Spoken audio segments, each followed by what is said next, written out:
Noong kabataan ko, may mga bagay akong nararanasan na hanggang ngayon ay hindi ko pa rin lubos maipaliwanag. Maraming taon na ang lumipas at kahit pilitin kong kalimutan, parang nakatatak na ito sa buhay ko. Hindi ito basta kwento lang ng kababalaghan, kundi isang karanasan na nagdulot ng kakaibang sakit at ligaya. Isang alaala ng pag-ibig na hindi ko inaasahan. At sa huli, hindi ko rin lubos na nakamtan. Madalas kong balikan ng mga gabing tahimik kung saan ang hangin ay may dalang hiwaga at ang paligid ay tila may sariling mga mata na nagmamasid. Doon ko siya unang nakita, isang dalagang may kakaibang anyo, magaan kumilos, tila walang iniinda at may ngiting kayang magpahinto ng oras. Hindi ko siya nakilala noon. Ngunit agad ko siyang napansin. Sa umpisa, akala ko isa lang siyang karaniwang dalaga mula sa kabilang baryo. Marahil, napadpad lamang sa aming lugar. Ngunit habang lumilipas ang mga araw, napansin kong hindi siya tulad ng iba. Bigla na lang siyang sumusulpot, tapos bigla ring nawawala. Minsan sa tanghaling tapat, minsan sa dapit hapon, at kung minsan naman, sa gitna ng gabi kung kailan ang mga tao ay mahimbing nang natutulog. At sa bawat pagkakataong yun, hindi ko maiwasang mapalapit. Parang may tali na unti-unting humihila sa akin, patungo sa kanya. Hanggang sa tuluyan ko nang naunawaan, hindi siya karaniwang dalaga. Siya ay nilalang na may kakayahang maglabas-pasok sa isang mundong hindi basta nakikita ng mga mata ng tao. Magandang araw, Miss Aya. Ako nga pala si Leandro. Ang tanging maipagmamalaki ko lang noon ay ang pagiging mapagmasid at ang tapang na hindi basta sumusuko.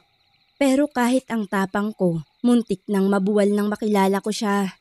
Siya ang dahilan kung bakit ko nakilala ang hiwaga ng mundong hindi para sa atin.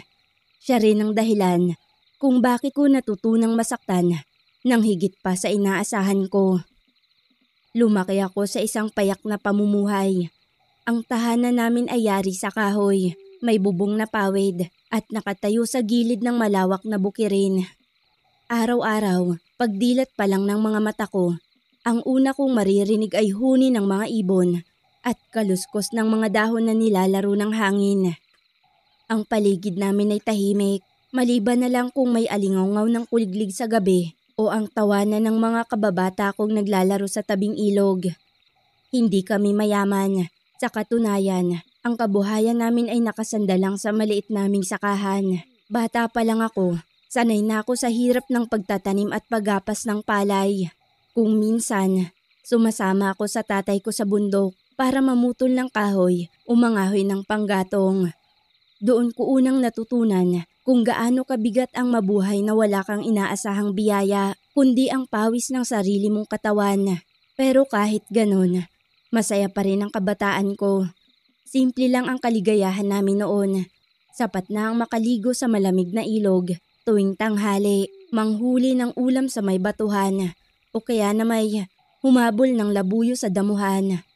Ang mga gabi na may ginugugol sa pagkikwentuhan sa harap ng lampara, habang si nanay ay abala sa pananahi at si tatay naman ay nagbibilang ng araw kung kailan pwedeng mag-ani.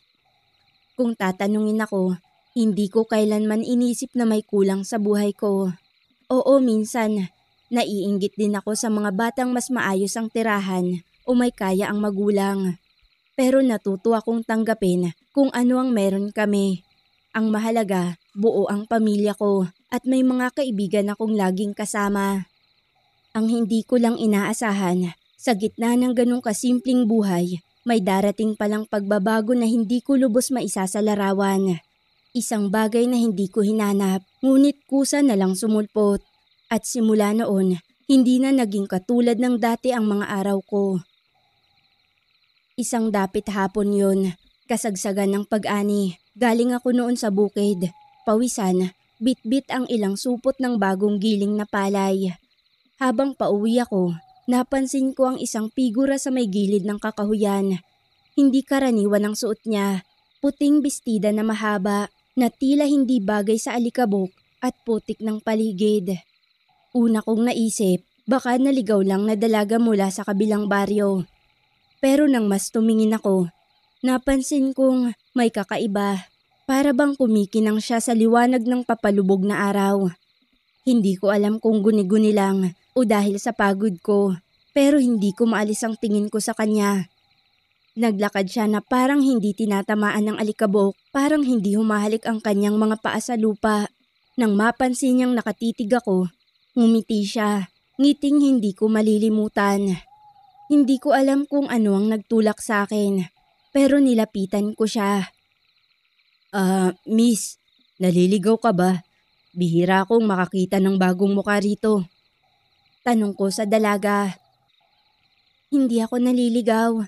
Dumaan lang ako. Dumaan lang? Sa kakahuyan? Oo. Mas mabilis kasi dito. Nagkibit balikat lang ako. Gusto ko pa sanang magtanong, pero parang hindi siya sanay na tinatanong tungkol sa sarili niya. Bago pa nga ako makapagsalita ulit, tumalikod na siya at naglakad papalayo. Naisip kong sundan siya, pero parang naglaho siya bigla. Ilang hakbang lang ang layo niya sa akin, pero sa isang iglap, wala na siya. Para bang nalunok ng kakahuyan. Kinabukasan, muli ko siyang nakita. Sa may tabing ilog naman, nakaluhod siya. Nilalaro ang malamig na tubig na parang bata. Ikaw na naman. Ang bilis mo namang maglibot dito. Hindi ako naglilibot. Sabi ko sa'yo, dumadaan lang ako. Pero saan ka ba talaga galing? Wala ka namang kamukha rito. Hindi mo na kailangang malaman. Ang mahalaga, nandito ako. Napangiti lang ako. May kakaiba sa paraan ng pananalita niya. Diretso, pero may bigat na parang may tinatago. Hindi ko na nga siya pinilit magsalita pa ulit. Pero hindi lang doon nagtapos. Parang sinusundan ako ng pagkakataon para makita siya. Minsan sa pamilihan, nakatayo lang siya sa isang sulok, nakatitig sa mga taong nagdaraan. Minsan sa bukid, bigla ko siyang nakikitang naglalakad sa pagitan ng mga pilapil, kahit wala naman siyang dala o kasama. At sa bawat pagkikita namin, mas lalo akong naaakit sa kanya. Hindi ko man siya kilala ng lubusan. Parang may mahigpit na hibla ang unti-unting humihila sa akin, papalapit sa kanya. Sa isip ko, baka ito na ang simula ng isang bagay na hindi ko inaasahan. Isang bagay na magpapabago sa buhay ko. Mula nang una ko siyang makita sa kakahuyan, parang lagi ko na siyang hinahanap. At hindi rin siya nagkukulang ng pagkakataong magpakita. Para bang sinasadya ng tadhana na laging magtagpo ang mga landas namin. Isang gabi, habang nakaupo ako sa harap ng bahay, nagulat ako nang bigla siyang lumitaw mula sa dilim. Hindi ko man lang narinig ang yapak niya. Ikaw na naman, anong ginagawa mo dito? Ako, napadaan lang. Nang akmang aalis na siya, agaran ko siyang pinigilan. Teka, anong pangalan mo? Ang tagal na kitang nakikita pero hindi ko pa rin alam ang pangalan mo. Pwede ko bang malaman? Ako si Alora. Alora? Hindi ka taga rito ano? Ngayon ko lang narinig ang pangalan na yan. Wala naman sa pangalan ang halaga kundi sa kung sino ang kumakapit dito. Napatingin lang ako sa kanya. Hindi ko maipaliwanag, pero bawat salita niya parang may bigat na lumulubog sa dibdib ko. Simula noon, nakilala ko na siya bilang Alora at sa bawat pagkikita namin, lalo akong nadadala ng kanyang presensya. Isang tanghaling tapat, nadatnan ko siyang nakaupo sa ilalim ng mangga, malapit sa bukirin. Nagkukuwit siya ng mga bulaklak gamit ang kanyang daliri. Tila ba kayang hubugin ng kamay niya ang bawat talulot. Alora, hindi ka ba naiinitan? Hindi ako madaling mainitan. Hindi ka ba naiinip dito? Madalas kang mag-isa. Hindi ka ba nalulungkot? May mga taong hindi kailangan ng maraming kasama. Minsan, sapat na ang isang taong handang makinig. Nabigla ako sa sinabi niya. Para bang ako ang tinutukoy niya. Nang sumunod na araw lang din, nakita ko siya sa may tabing ilog. Doon ay naglakas loob na akong magtanong.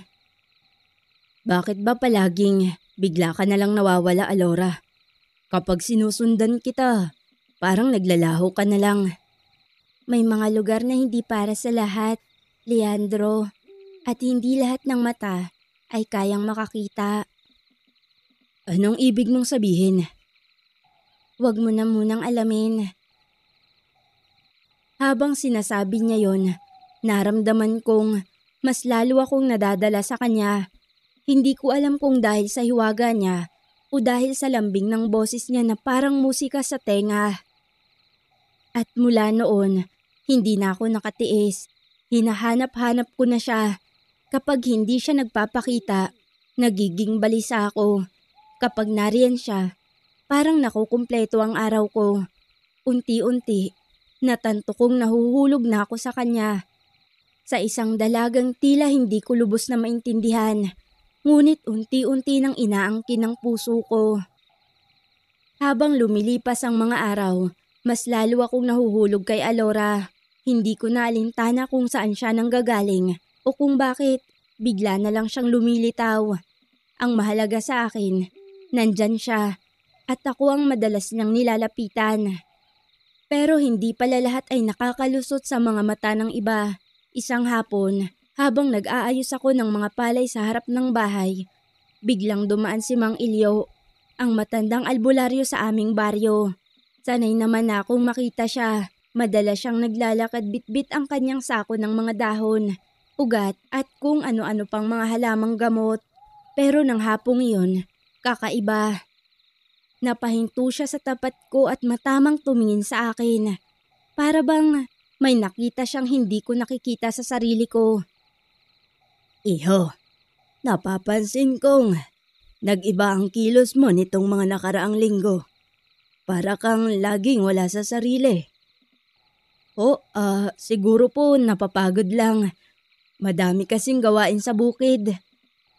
Hindi pagod ang nakikita ko sa'yo, iho. May humihigop sa lakas mo. May kumakapit sa diwa mo. Sino ba yung laging nakikita mong babae?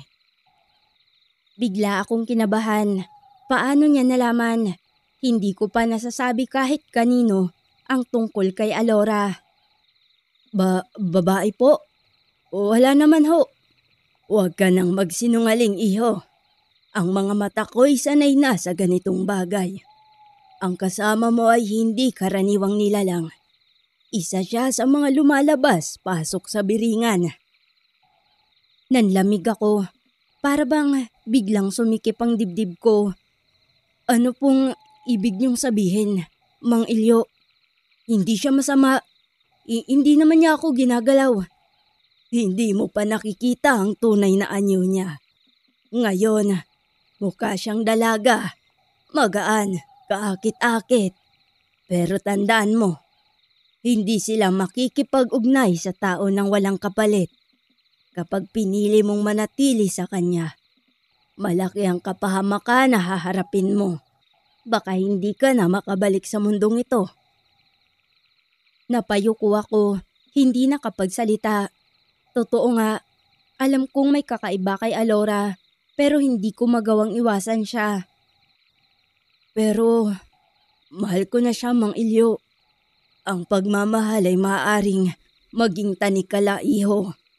Bago ka tuluyang malinlang, isipin mo kung saan ka dadalhin ng landas na yan.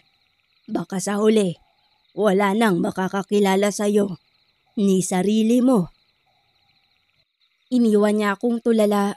Ang mga salitang binitawan niya ay parang laso na dahan-dahang pumapasok sa isip ko. Pero sa kabila ng babala, isang bagay ang malinaw sa akin. Hindi ko kayang talikuran si Alora. Pagkatapos ng babala ni Mang Ilyo, ilang gabi akong hindi mapakali. Laging bumabalik sa isip ko ang sinasabi niyang baka hindi na ako makabalik kung ipagpatuloy ko pa ang pakikipag-ugnayan kay Alora. Pero tuwing naiisip kong hindi ko na siya makikita, parang may humihila sa puso ko. At dumating nga ang gabi na muli siyang nagpakita. Nakaupo siya sa ilalim ng puno ng mangga. Nakatitig sa akin, nakangiti, parang walang mabigat na lihim na itinatago. Alora, totoo ba? Galing ka sa lugar na hindi para sa tao? Galing ka sa Biringan? Totoo. At alam mo na. Kung ganun, bakit ka lumalapit sa akin? Dahil ikaw lang ang nakakakita sa akin bilang ako. Hindi bilang engkanto. Hindi bilang nilalang, kundi bilang isang babae. Hindi ko na napigilan ang sarili ko. Lumapit ako. Hinawakan ko ang kanyang kamay. Totoo ang init nito. Totoo ang pintig. Hindi katang-isip lang. Kung may kapahamakan man, tatanggapin ko. Ang mahalaga, ikaw ang kasama ko. Ngumiti siya, ngunit may bakas ng lungkot ang kanyang mga mata. Hindi ka dapat magsabi ng ganyan. Dahil kapag pinili mo ko, baka hindi ka na makabalik sa mundo mo. At bago pa ako makasagot, isang malamig na simoy ng hangin ang dumampi sa paligid. Sa isang iglap, nagdilim ang lahat at para bang hinihigop ako ng liwanag na hindi ko maipaliwanag. Huling naalala ko ang mga mata ni Alora, puno ng pag-ibig, ngunit puno rin ng pangamba. Pagmulat ko, mag-isa na lang ako sa ilalim ng puno ng mangga. Wala na siya. Walang bakas ng kahit anong paa. Walang iniwang palatandaan na talagang nariyan siya. Simula noon, hindi ko na siya muling nakita. Para bang dinala na siya ng kanyang mundo at iniwan akong nakakulong sa alaala ng isang pag-ibig na hindi ko maabot. Hanggang ngayon, dala ko pa rin ang bigat ng pangungulila. Totoo nga ang babala ni Mang Ilyo. Hindi lahat ng pag-ibig ay para sa tao. Ang iba, para lang sa alaala. At si Alora, siya ang alaala kong hindi na mabubura. Minsan, sa mga tahimik na gabi, nakaupo ako sa may batalan ng lumang bahay namin at pinagmamasdan ng buwan. Kapag malamig ang simoy ng hangin at humuhuni ang mga kuliglig, muli kong naaalala si Alora. Ang kanyang tinig na mahina, ngunit malambing. Ang ngiti niyang tila kayang pawiin ang lahat ng pagod. At ang mga mata niyang hindi ko na muling nasilayan. Matagal na mula nang huli kaming magkita. Wala na siya, ngunit hindi siya kailanman nawala sa isip ko. May mga pagkakataong iniisip kong baka bigla siyang muling lilitaw mula sa kakahuyan. Nakasuot ng puting bestida. Tatawag sa aking pangalan. Ngunit natutunan ko na ring tanggapin na hindi na yun mangyayari. Ngayon, isa na lamang siyang alaala. Alaala ng isang pag-ibig na hindi ko nakamtan ng buo. Ngunit nag-iwan ng bakas na habang buhay kong dadalhin. At sa tuwing may nakakatanaw sa akin na tila malayo ang tingin, hindi nila alam. Hindi ako basta tulala lang. Nasa isip ko pa rin ang dalagang labas-pasok sa mundo na hindi para sa atin o sa lugar ng Biringan. Kung may kapahamakan man o hiwaga na dala ang aming pagtatagpo, hindi ko na yun iniinda. Ang mahalaga, minsan sa buhay ko, minahal ko ang isang engkantada at kahit hindi siya nagtagal, sapat na yun para baguhin ang buong pagkatao ko.